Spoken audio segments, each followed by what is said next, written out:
Hello दोस्तों, स्वागत है एजे स्टडी में। क्लास टेंथ का है। पाचन पाचन क्या होता है इसके बारे में हम जानेंगे। पाचन पाचन की क्रियाएं होती हैं, इसके बारे में भी जानेंगे। तो पाचन पाचन को हम पहले कैसे कैसे जानते हैं कि भोजन, जब हम भोजन लेते हैं तो वह जटिल अणुओं में होता है, जो सरल अणुओं में टूट जाता है, तो उसे पाचन की क्रिया कहते हैं। देखिए, पाचन क्रिया जटिल अणु या भोज्य पदार्थ या भोज्य पदार्थों का सरल अणुओं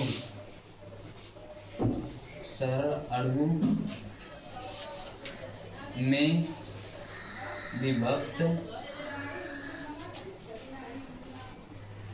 यानी यहाँ टूटना होता है, इसका मतलब समझ लीजिए। विभक्त होता है, उसे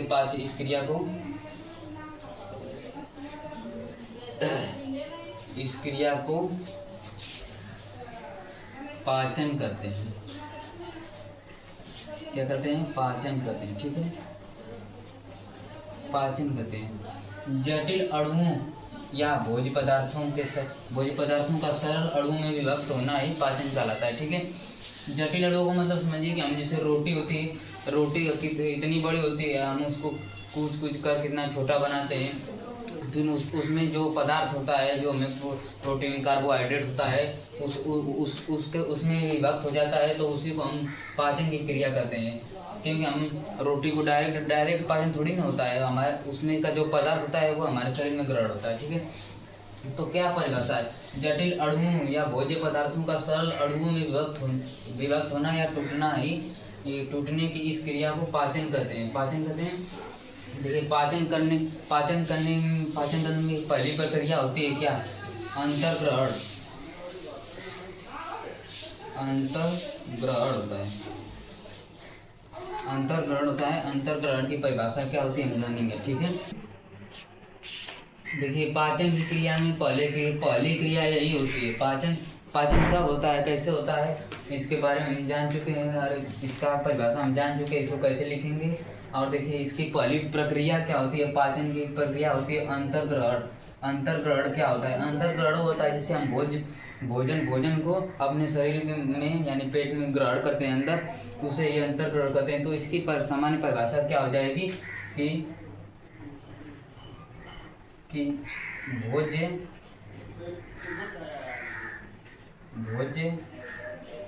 पदार्थों को शरीर में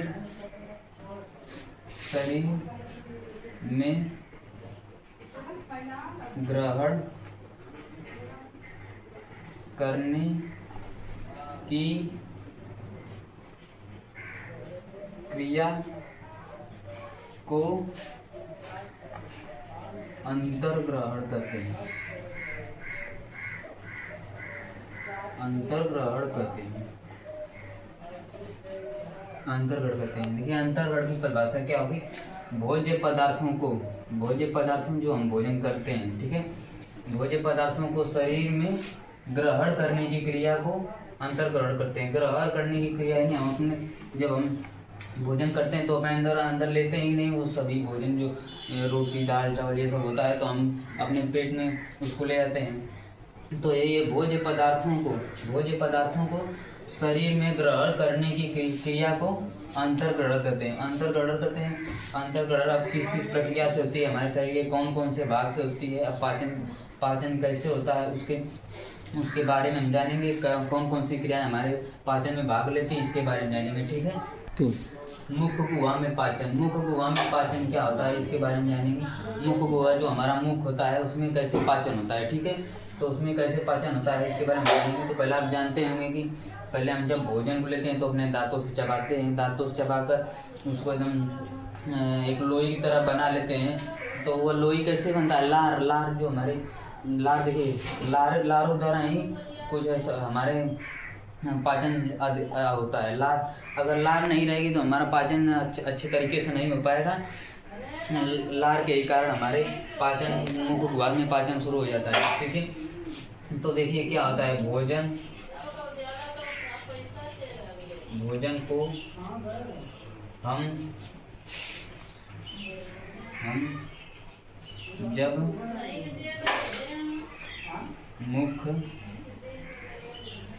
मुख गुहा में लेते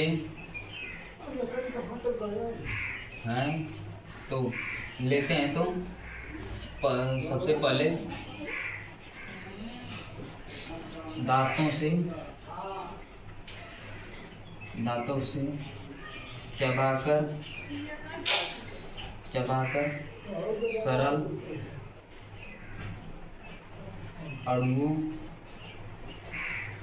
में तोड़ा जाता है। ठीक है, तोड़ा जाता है। देखिए क्या, भोजन को जब हम मुख गुहा में लेते हैं तो सबसे पहले क्या कि दांतों द्वारा उसे चबाकर सरल अणुओं में तोड़ा जाता है। फिर उसके बाद जीभों द्वारा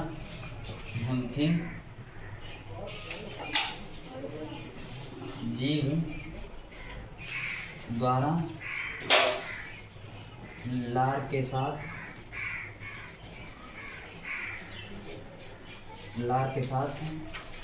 मिलाई जाती है।